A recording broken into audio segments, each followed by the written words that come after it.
Bueno, buenos días chicos y chicas. Vamos a continuar con la unidad, ¿vale?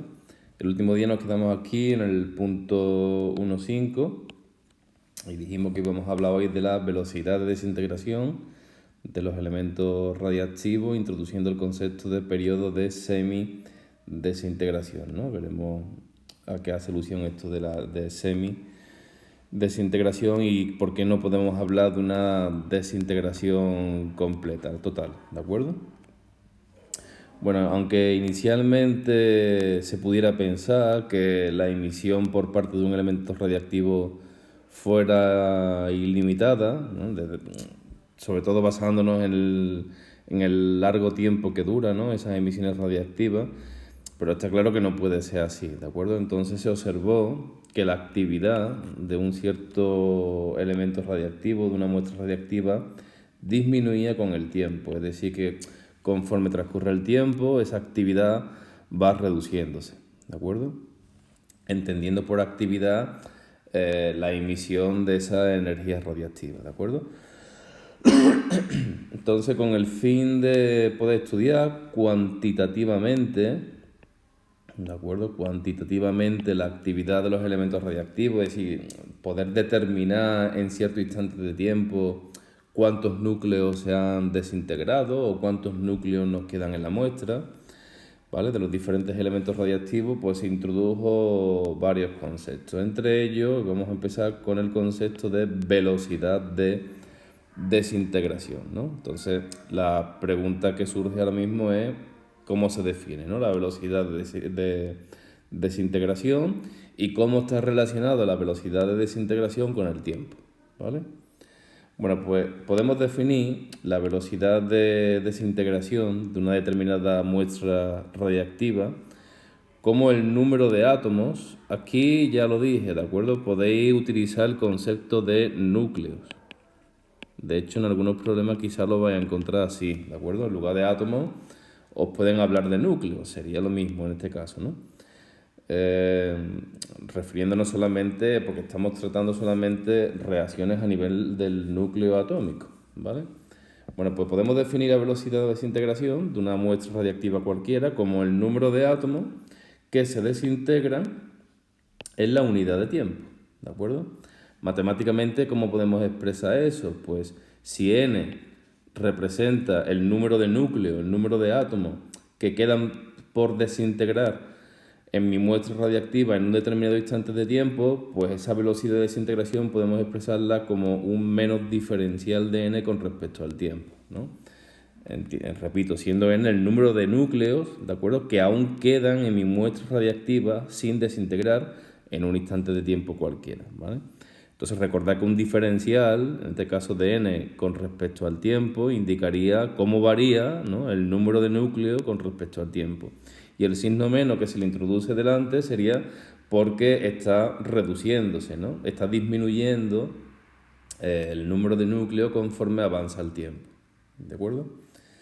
Bueno, pues los distintos elementos radiactivos no todos presentan las mismas velocidades de desintegración, sino que presentan diferentes velocidades de desintegración dependiendo, ¿no?, del elemento que tengamos. Pero en todos ellos pues, se observa lo que hemos comentado, ¿de acuerdo? Que es una disminución de la actividad con respecto al tiempo, es decir, que conforme transcurre el tiempo, ¿de acuerdo?, conforme avanza el tiempo, disminuye el número de núcleos o átomos que hay en la muestra, ¿vale? Entonces, se están desintegrando, se están reduciendo el número de núcleos conforme avanza el tiempo, ¿bien? Bueno, pues si partiendo de esto que hemos comentado, parece lógico pues suponer que los átomos que se están desintegrando, que podemos denominarlo menos diferencial de n, ¿no?, sería el número de núcleos que se están desintegrando, será mayor cuanto mayor sea, ¿vale? Será mayor cuanto mayor sea el número de núcleos que tengamos en la muestra, ¿de acuerdo? Eso creo que es de razonamiento lógico, ¿no? Es decir, si tenemos más núcleos en mi muestra radiactiva, pues está claro que tendremos más núcleos que se estarán desintegrando en cierto intervalo de tiempo, ¿de acuerdo? Y también dependerá del intervalo de tiempo que estemos considerando, bien, diferencial de t. Por tanto, podemos entender que el número de núcleos, el número de átomos que se están desintegrando menos diferencial de n es directamente proporcional tanto al número de núcleos que, sin desintegrar que tengamos en la muestra como el intervalo de tiempo considerado. ¿Bien? Eso se entiende, ¿no? Entonces, es lógico también suponer, por tanto, que la velocidad de desintegración, que la hemos definido como menos diferencial del número de núcleos con respecto al tiempo, entendiendo por n el número de núcleos que quedan sin desintegrar en la muestra radiactiva, ¿de acuerdo? Por tanto, podemos suponer, podemos entender que esa velocidad de desintegración en un instante de tiempo cualquiera será mayor, ¿vale? Será tanto más grande, cuanto mayor sea el número de átomos de núcleo que tengamos en la muestra. Entonces llegamos a lo que hemos comentado, que esa velocidad de desintegración menos diferencial de n con respecto al tiempo será directamente proporcional al número de núcleos que tengamos en la muestra, ¿de acuerdo? Entonces tenemos esto, ¿no? Que menos diferencial de n con respecto al tiempo es directamente proporcional al número de núcleos que tengamos en la muestra, ¿de acuerdo? O que menos diferencial de n con respecto al tiempo es igual a una cierta constante de integración, una cierta constante de proporcionalidad por el número de muestras que tengamos. La pregunta es, bueno, ¿y cuánto vale esta constante de proporcionalidad? ¿Vale? Eso es lo que vamos a tratar ahora. Voy a borrar aquí. Bueno, pues tenemos eso, ¿no? Que la velocidad de desintegración es directamente proporcional al número de núcleos sin desintegrar que tengamos en la muestra. Por tanto, esta velocidad